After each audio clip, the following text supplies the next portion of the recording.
Today we'll continue with establishing a brand positioning.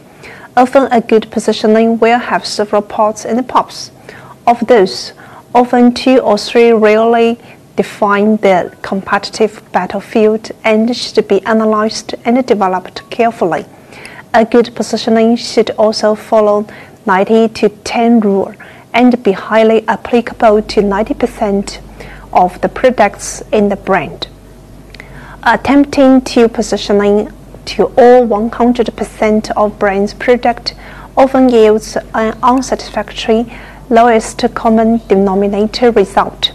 The remaining 10% or 20% of products should be reviewed to ensure they have the proper branding strategy and to see how they could be changed to better reflect the brand positioning. When a product is new, marketers must inform consumers of the brand's category membership. Sometimes consumers may know the category membership but not be convinced the brand is a valid member of the category.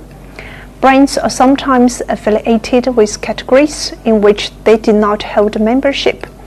There are 3 main ways to convey a brand's category membership. Announcing category benefits. To reassure consumers that a brand will deliver on the fundamental reason for using a category, marketers frequently use benefits to announce category membership.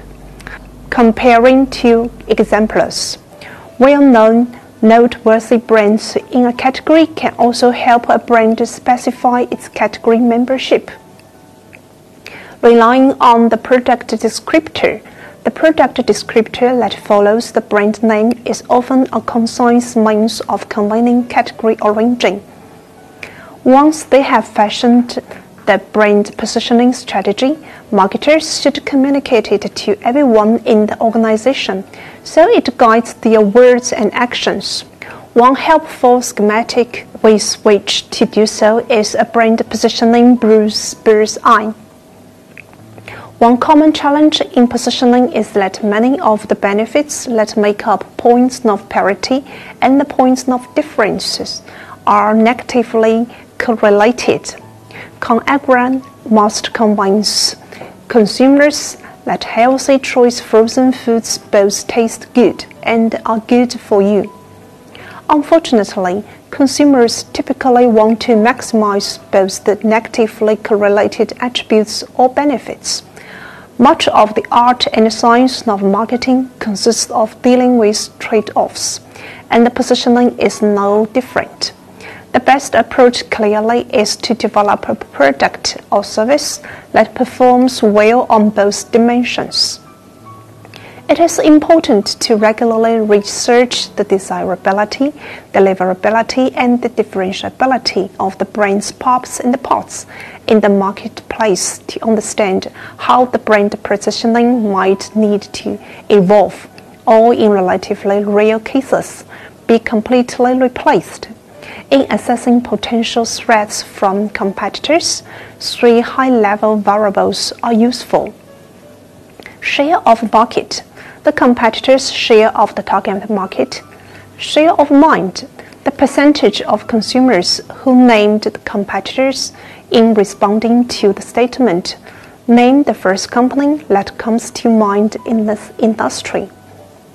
Share of heart, the percentage of customers who named the competitors in responding to the statement, "Name the company from which you would prefer to buy the product." Positioning a brand as telling a narrative or story, companies like the richness and imagination they can derive from thinking of the story behind the product or service. Based on literary convention and brand experience, the following framework is offered for a brand story: setting, time, place, and context. Cast. The brand as a character, including its role in the life of the audience, its relationships and responsibilities, and its history or creation myths.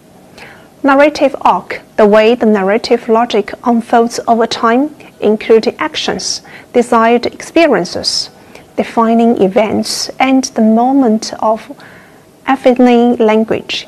The authenticating voice, metaphors, symbols, themes, and leitmotifs. Douglas Holt believes that for companies to build iconic leadership brands, they must assemble cultural knowledge, strategize according to cultural branding principles, and hire and train cultural experts. Experts who see customers actively creating brand meaning and positioning even refer to this as brand wikification, given that wikis are written by contributors from all walks of life and points of view. Building brands is a challenge for a small business with limited resources and budgets. Nevertheless, numerous success stories exist of entrepreneurs who have built their brands up essentially from scratch to become powerhouse brands when resources are limited. Focus and consistency in marketing programs become critically important. Creativity is also paramount. Finding new ways to market new ideas about products to consumers. Here are some specific branding guidelines for small businesses. To know more about brand positioning, we need to know better about our market. That's for today's section. Next time, we'll continue with a new chapter. Thank you.